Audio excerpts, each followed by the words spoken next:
Hey, what's up guys? Rick Cordero, RunPlayBack. So just wanted to go over some upgrades that I did to the Arrma Kraton. On the last video you saw at the dirt track, I actually broke off the drive shaft here, which ended up bending, and I took it out. I was going to buy a new one, but then decided to just straighten it out with a vise. So it's not super straight, but it's on there, and it should be okay for now. So we'll see how long it lasts. A few more upgrades. The Voltage Hobbies shock towers, which I bought recently. I had the rear one first, and I ended up buying the front one. A lot of great reviews on the Arrma forum, and so I could see why. The construction is really nice. The aluminum is really nice. A lot thicker than the stock. The stock ones, when I pulled them out, they were actually bent. Not severely bent, but enough to, you know, show some sort of weakness in the structure. So this was a good upgrade. This is the DIY aluminum rod, and I just had to kind of Dremel it a little bit bigger so they fit into the wider channels over here on the towers. And what else did I do? I got an upgraded battery. So this is an SMC 5400 MAH6S 90C. Very heavy, thick battery. I don't know if this is the best battery for doing flips and jumps, but I wanted something with a little more capacity to run longer. So again, these were my custom mud guards that I made out of 16th inch ABS plastic. And then let's see, what else did I do here? On this side, I have the Yeah Racing heatsink along with a fan. It actually comes with two fans, but one of them broke off, so I just took the casing from the one on the left, and I put the casing on top to act as almost like a kind of like a give it some height. So any debris that kind of you know, accidentally falls in, or something that might accidentally knock into the fan doesn't break it. So I was able to salvage this one and just use the case. I think mounting a motor on this side, if you do a lot of jumps and a lot of bashing, I think is probably not the best place for it. So I think one fan is good enough. And let's see, I added another Voltage Hobbies upgrade. This is the aluminum servo mount.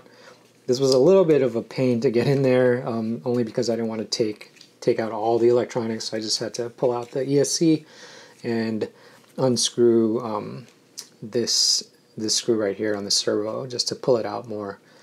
So that's cool. Some more sort of cosmetic upgrades, but I think this will actually be helpful for the function, is this T-Bone Racing bumper, front bumper.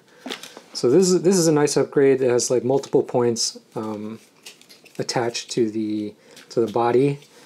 I really like this. It feels like it's flexible, so it should hold up on a big crash, but also not rip anything out if you know, if it lands wrong.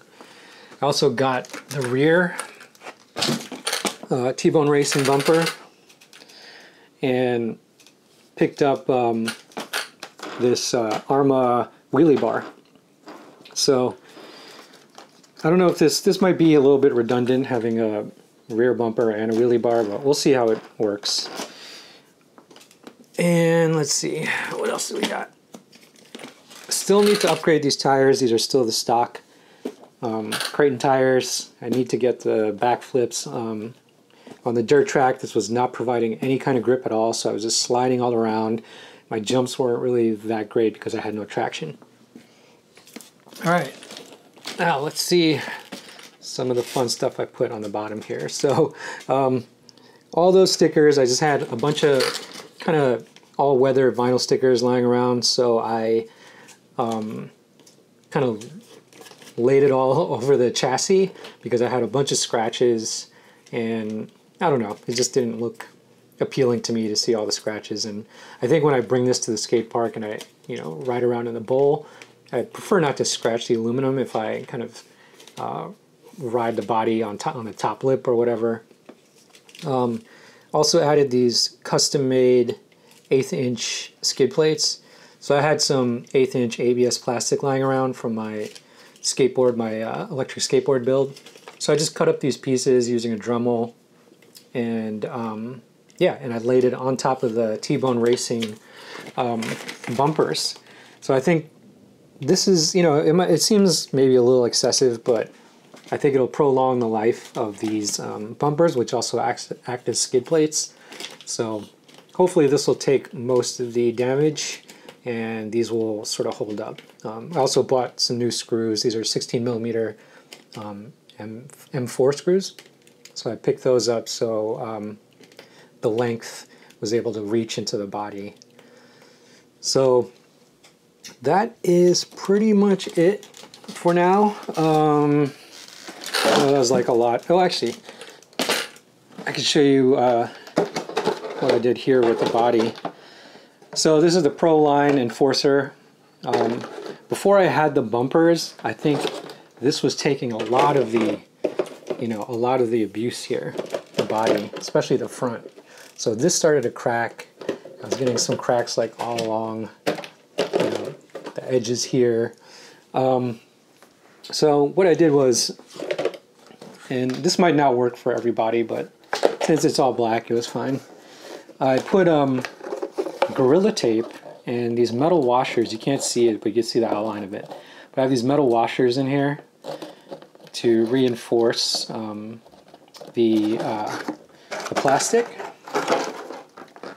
And also put some black Gorilla Tape on some of the parts that were either cracking or were taking a lot of the damage from like jumps. So like these edges over here, I noticed were getting worn, and over here where the shock towers are was starting to get a little bit worn. So I've added some Gorilla Tape. Again, it's probably not the most aesthetically pleasing option, but since it's a completely all black body, I think it's fine. It should be okay. So that is pretty much it. We'll take this out. Hopefully now it's in good shape. I still have to change the shocks to probably some Techno Orange shocks. The wheels for sure. Backflips are still on back order, but that's it. These are the upgrades that I did. So hopefully you guys found some of this helpful. I'll take this for some jumps, do some bashing, and we'll see if it holds up. All right, catch you guys later. If you have any questions or comments, hit me on the blog, runplayback.com.